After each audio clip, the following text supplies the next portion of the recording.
I want you to hit me as hard as you can.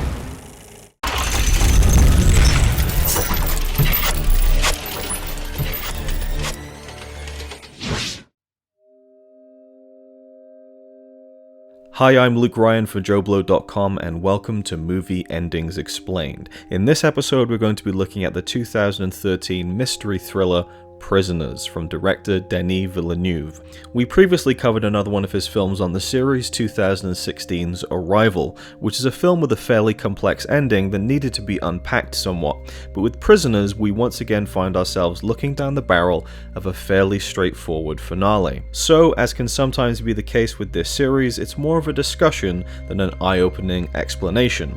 If you haven't seen Prisoners, I highly recommend it. It's one of the best films of the decade and is more than worth your time. At 2.5 hours, there's so much that goes on in this film that we're just going to skip to the end and assume that you're fairly familiar with the film. The last 10 minutes of the movie sees Hugh Jackman's character Keller Dover shot in the leg and trapped in a concealed pit underground, left there by the woman who abducted his daughter, Holly Jones, played by Melissa Leo. Holly and her husband began abducting children when their own son died, seeing it as their war against God to avenge him. The first child that they kidnapped was Alex, played by Paul Dano, a mentally challenged young man who has grown up now as Holly's own son. Throughout the film, he becomes the prime suspect in the abduction case. Detective Loki, played superbly by Jake Gyllenhaal, realizes that Holly is the kidnapper and confronts her. Do not move and show me your hands. Make sure they cremate me. It sure as hell don't want me buried in some box. Both hands! Right now! Right now!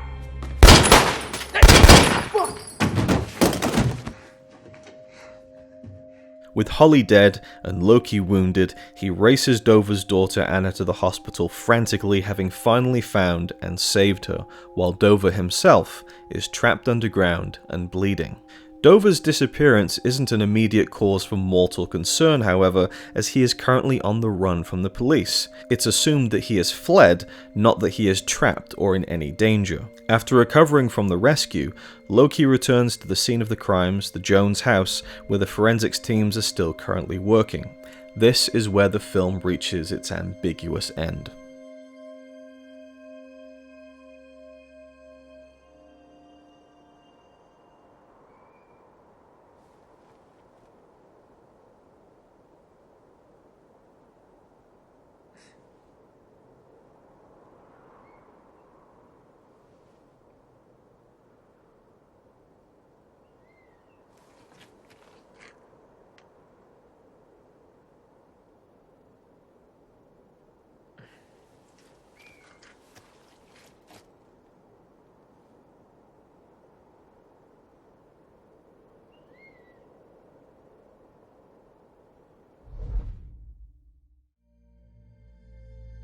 So, what was the sound that Loki heard?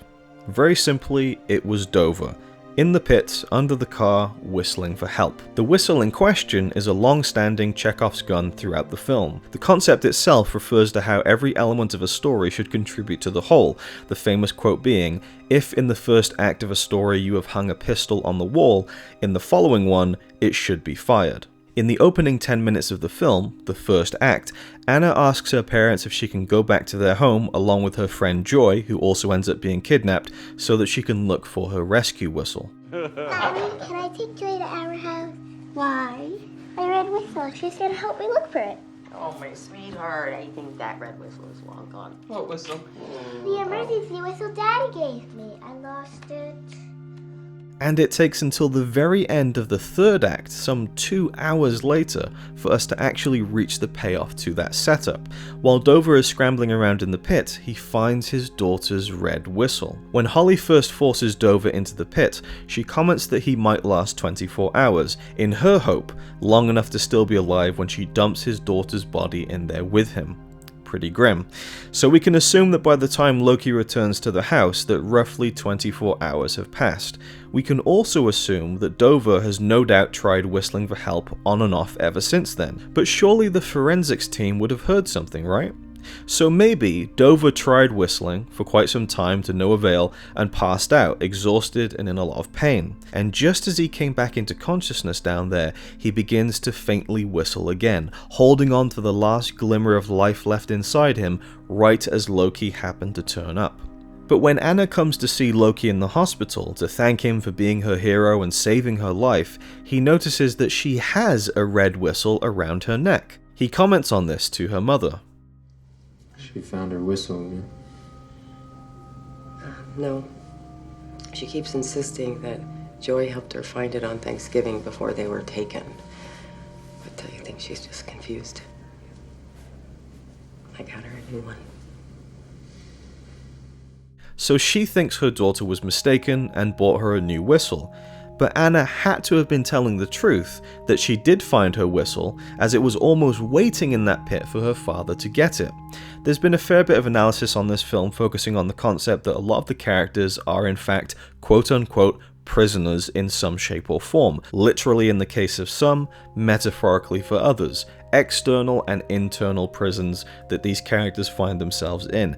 Alex Jones, for example, is essentially a prisoner of his own mind, which isn't developed enough to let anyone know that he is not Holly's son and that he was taken by her as a child.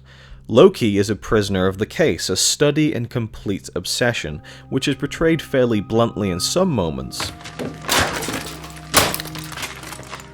and at the end, a little more subtly. At this point, the case is closed, the abduction is solved, the children are back home. He's still not satisfied. Dover is the loose end. In Loki's mind, it's still not complete. He can only set himself free by leaving no stone left unturned, or in Dover's case, a board underneath a car over a hidden pit. As for Dover himself, at least in the end, he finds himself literally imprisoned inside the pit, but it almost feels like the film sets this up to be what he deserves. Dover, a stoutly religious man, does what any parent would do when their child is kidnapped. He doesn't take it very well. But beyond that, he is grossly dissatisfied with the help of the police, and he takes matters into his own hands, kidnapping Alex and brutally torturing him with boiling hot water. You've probably heard the phrase, "I would do anything to protect my children," many times before, and it stands to reason that a parent would be so driven to any extreme to do so. But Dover goes over the edge, and his potential final resting place seems to be a punishment for his crimes. Holly was operating under her ideal of waging a war against God, and here is our highly religious main character suffering for his sins. The whistle, emblematic of his daughter, comes across as something of a symbol of hope and salvation for Dover, a token from his daughter, a pure light in his life that ended up driving him into darkness, reaching out to help him in his moment of need. There's actually a lot to dig into with religion in the film, and even Loki's standing, as throughout the film you can see him with occult symbols in the form of his tattoos and also a ring that he wears. It's worth looking into, and many videos could be made diving deeper into this film. With its conclusion though, we have to assume that Loki finds Dover, right? It wouldn't be a particularly happy ending, as Dover would no doubt have to face the music, be arrested, and serve his time for what he has been driven to do. The last lingering shot of the film sees Loki looking in the direction of the pit. He hears the whistle. There's really no doubt he finds Dover. It's Loki, we've seen his determination throughout the entire film, but removing the actual physical act of seeing it does add a touch of ambiguity. We've actually seen this before, in less obvious ways earlier in the film, moments where Villeneuve robs us of literal payoffs to certain moments. For example, when Loki rushes Anna to the hospital, running through the doors, the scene fades to black.